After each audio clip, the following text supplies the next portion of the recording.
Hello everyone. My name is Nicole Harry, and all I have to say is I feel really blessed. It's been 7 years since I've had my own apartment, and I'm here to kind of sort of share my story, but cliff notes. Okay.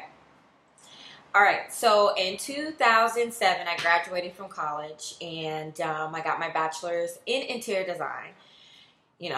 Got to live the dream that I wanted to live as an interior designer and was working for an amazing design firm. Well, 2008, the economy crashed. How many of you guys remember that? I do. Well, 2008, I was on unemployment. Luckily, I was smart enough to read The Automatic Millionaire and pay attention in business class that I also created mutual fund. I had a mutual fund too. That's when mutual funds were, good. Now they're not so good. But, besides that, blah, blah, blah. So I was on unemployment. Then when my unemployment ran out, I had my savings. And I had 6 months worth of savings. And I just started really going into entrepreneurship. And that's when I actually became a jewelry designer. And through that, I remember losing my apartment, and but before I was at the last part where you're like, you have to move, there's nothing you can do, I would reach out to my church and see if they can help me for the month. I would go and get a couple boxes of food so I could eat, and then I would pick up material that was needed so I can make jewelry. So I did a lot of vending events. And the thing is, when you are in a situation where you're in survival mode, there is nothing you can do but try to survive. And you can't really focus on BS or anything. And when you do profit, you go into entrepreneurship because no jobs are hiring. Interior design is a luxury. What is there to do other than utilize your gifts and talents that the Most High gave you? So that's what I did. But see, that's my beginning journey of starting a business. So I'm not going to profit like I want to profit, or shall I say like I need to profit. So any income that I did make, I had to invest back into my business. So I needed income for materials. I needed income to get the venues to make some money, So it got to a point where I really hit rock bottom, and I lost my apartment. And luckily, I had a really great friend that allowed me to stay with her, Marquita Cunningham. Yes. She let me stay in her house, and actually, that is actually really when I started making jewelry. That is exactly when I remember I made jewelry in her basement. That is when Nicole Designs All was born, in her basement, because I needed to do something, and I had nothing. I would get really depressed. I was even thinking about going to the Air Force because I was just really going through, trying to figure out how am I going to do this. But I continued to press through. I continued to believe and know that the Most High had me. So fast forward, Shanti Edward, my best friend, she got me a job. So I was working, and then her and I ended up actually getting an apartment together. And then in this period of me getting an apartment with her and stuff, I believe I got kind of deeper into my depression, and she was really my lifeline. I didn't think I was going to get emotional. I practiced saying this story so I wouldn't get all emotional, but this is real. This is real talk. So I was very thankful to have her in my life because she was my lifeline. Because of me pushing and getting into this really depressive stage, like I became like a zombie. I was like a robot. Like, yes, I needed a job, but when you're working someplace that is not where you belong, it gets hard, So I just wanted to really be creative. I'm a creative being, and if I'm in a place where I can't be creative, I shut down. Like, everything was shutting down. So It was weird because it was a great, awesome period and then a depressing period at the same time. I discovered so much about myself, and not only that, she really helped me push through and discover things about me. So, and it was vice versa. I did the same for her, but I cannot thank her for what she has done to me that's impacted me to help me be the woman that I am now, because she helped me with past stuff. So yeah, moving forward, let's get myself together. So thank you, Shopee for doing that. I told you we should write a book. You are an awesome doctor.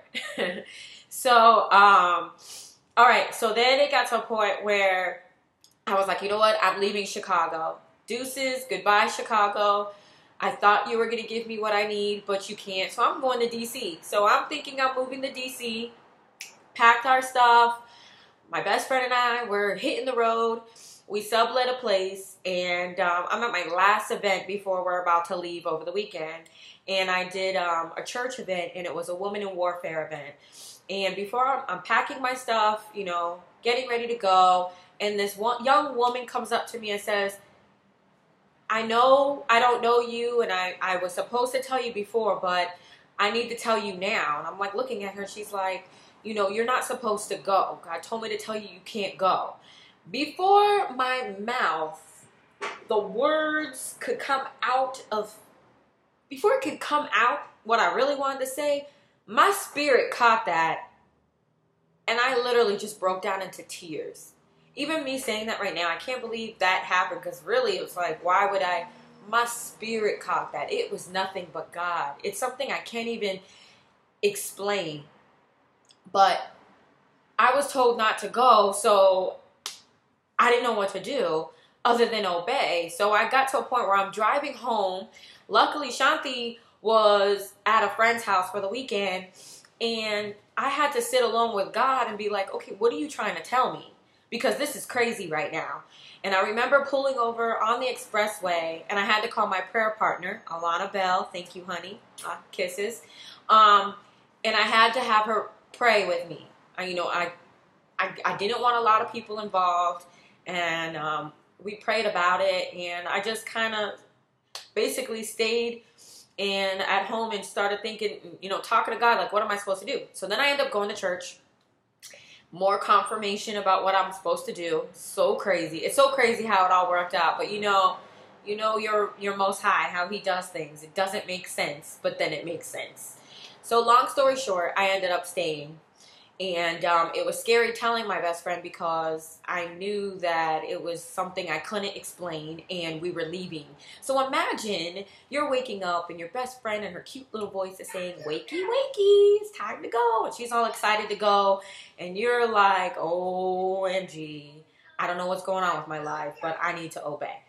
So I felt like I almost lost my best friend forever. We definitely got in a fight. And it was really, really one of the hardest things I've had to do. But I had to believe, I had to have faith that He had me. I had to believe that I heard His voice and that I'm supposed to obey. And if I obey, that He would give me my best friend back. And He did, 2 months later. Yay, victory. You never know what is going to happen, so you just really have to be led. You really have to allow yourself to believe and be free. You have to get uncomfortable to get that change. So I ended up staying. I had no place to go. So I went to my girl, Angelica Jones, and her mom, and they allowed me to stay with him for a couple of months. I stayed in their living room. And that's when I started feeding my mind and, watching The Secret a lot. Some blessings really unfolded. New York Fashion Week, 2 seasons in a row. I started connecting with a lot of people. My brand started to be made for Nicole Designs All. Like, my business started really rolling. All the small little things that were needed to be in place started to be in place. And people started knowing that I was a jewelry designer. So long story short, moving forward, I end up finding a room, bouncing a couple places, okay? Then travel came into my life, and became a mentor, a coach, really started building. But before that, I had to follow. I had to be led. So I have an awesome mentor, David Gilty, thank you so much, who definitely showed me so much more on how to build, own, operate, and maintain a business. And I also stayed, I want to give special thanks to Shinyere, who allowed me to stay with her, and Pam and Vivian too, as well, for allowing me to stay too. Those are the people who definitely have been in my life in that journey for the certain periods of time, and helped me. I had a roof over my head. So, so many thanks on that, because I was literally, when this all went down, was having flashbacks of when I was a child and being homeless, sometimes not being able to eat. And when you're in that setting, you're a child, but you're with your family. So when you're with your family, you have some type of comfort because you have a team. You know that your parents are going to provide, and they're going to do what they can, and you're not by yourself. If you're an adult, a young adult, trying to make it, and you're going through homelessness, it gets kind of crazy, and you don't have a family to like, hey, can you help? We all have our stories. But, yeah, so I'm trying to say this really fast and not get all emotional and not go into too deep of details. But now here we are, 7 years later, and I have my own apartment. I am so happy right now. I'm way up. I feel blessed. That's all I could say, really. I love it here. I'm happy. I have a little garden. There's flowers everywhere. I have outdoor furniture. I have a deck, and I got my first plant. Her name is Delilah. I have peace. Peace. Inner peace. I deserve this, and I know I do. I worked hard for it, and I've helped a lot of people, along the way, and I'm going to continue to help a lot of people in this journey. But it just feels nice to really have my place. And not only that, this place is my corporation. I have space to make jewelry. I have space for my team to travel, to have meetings with my team, what have you. And I have my own place. I know I keep saying that, but those of you remember when you got your first place, that's how I feel right now. I've had my own place. When I moved to Chicago, man, I could hold it down. But when you are in a position where you're really trying to change, and he's trying to show you something, he's going to turn your world upside down. And it's just our duty to just really have belief and faith and know that we're supposed to be utilizing our gifts and talents. And when we do, greatness, doors were open. So I'm very thankful. And sharing this, I hope this helps other people even, I really wanted to share my testimony, but I hope this helps other people too, into pushing and fighting for their dreams, and just to believe. Just believe. I honestly would have nights wondering, am I ever going to get back on my feet? Is this really going to happen? I remember I would cry like, am I going to get back? And here I am today. So now that I told you that story, I am having a housewarming party. Yay! I'm so excited. So it's August 2nd, and I put this video on because I have loved ones, friends, people, family, all around, and I did a Fund Me account so you guys could celebrate. I know some people before, when I put a post out there, was saying, hey, give me your address. I would love to mail you some things. Well, honey, I put this together because I'm going to need some stuff. I don't have anything. I only have my art studio and my computer. Because when you are bouncing around and in survivor mode and you got to do what you got to do, you only need your tools. You don't need all the extra stuff. Just your tools. So that's what I have here. I have my tools. So I'm really excited to really make my home my home.